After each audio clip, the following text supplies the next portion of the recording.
Suda51 is the studio behind Killer 7, No More Heroes, Shadows of the Damned, and Lollipop Chainsaw, to name a few. They specialize in over-the-top, hyper-stylized visuals, blood and gore, very suggestive weapons, and being completely insane. Let's just say if you've played a game made by Suda51, you won't forget it anytime soon.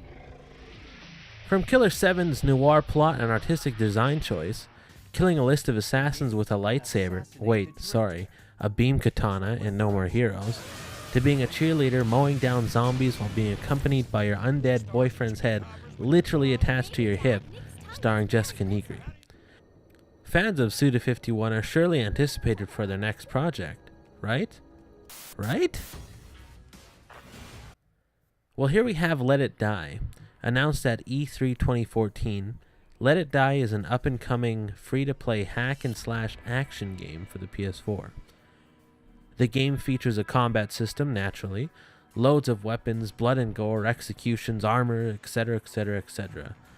As of E3 2016, there are still a lot of unknown things, such as details about multiplayer. Can I block? Is there a story mode? Is the multiplayer server-based? Is it matchmaking? If it has a story mode, can I play through it co-op? How does death and respawning work? I've heard Suda throw around the term roguelike here and there. Are there microtransactions? Yes, there are microtransactions. How do I know? Well, they're not going to work on a game for 2 years and release it for free without a way for us to spend money.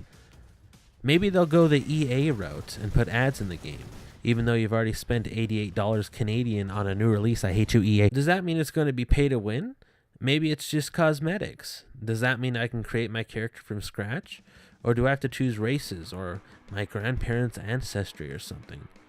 Maybe you can buy weapon skins, then gamble them on Let It Die Lotto, which is a great site I founded. A great site I found. I found, by the way. It's a good site. Check it out. In Let It Die, I assume you have your character.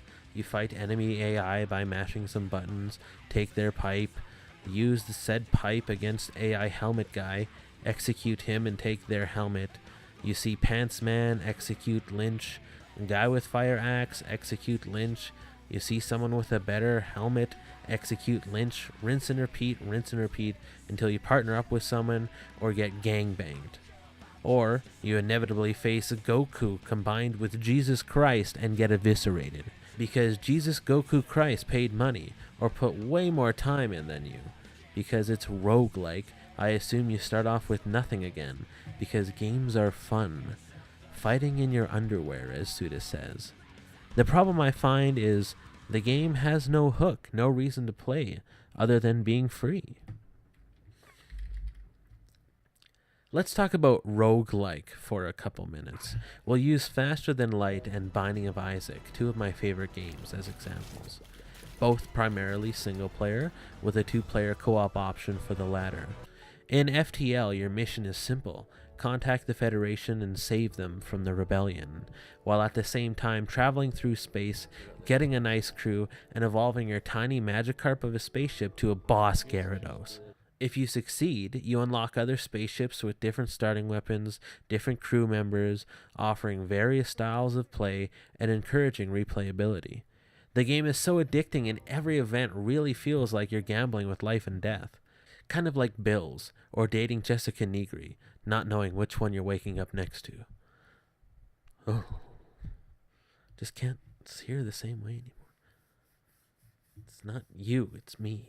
FTL toys with your hopes and dreams and really rewards you when you manage to succeed. The music is good, the gameplay is tight and simple, yet complex, and overall it's just a fun, relaxing, and rewarding game, which the same could be said for Binding of Isaac, other than the relaxing part of course.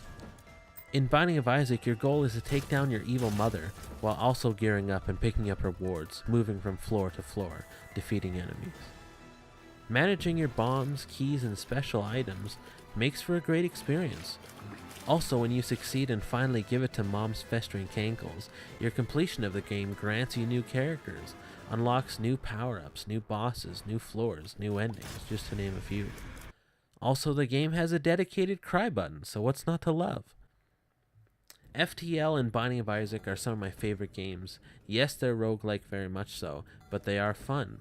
The gameplay is inviting, sounds, the visuals, the challenge, and the rewards. If I'm going to invest all my time into defeating the Federation or Mom, then I want some goodies.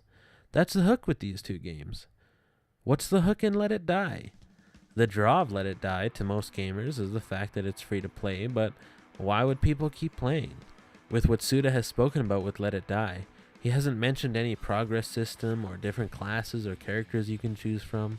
The combat looks mediocre, the environments don't look promising or fun. The executions look exciting, but it's not giving me anything I can't get out of watching Mortal Kombat finisher compilation on YouTube. Plus, from the looks of things, I doubt there's much variety in the executions anyway. Also, if I wanted a good action game or something, I'd just go play one of the many Dark Souls or Arkham games. Or alternatively, if I wanted an over-the-top game, I could just browse Suda51 titles. To be honest, the game looks a little uninspired. Unless they have yet to reveal something big, like it can support up to 30 players at once, or there's a hidden addictive weapon crafting mechanic or jetpacks, count me out. Don't get me wrong, I would love to see a huge mosh pit of dudes just drop kicking each other's heads off, throwing wild haymakers left and right, blood and gore flying, just in your face everywhere.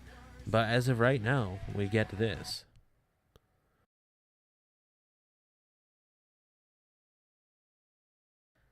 When the game eventually comes out, I will give it a chance, only because it is free.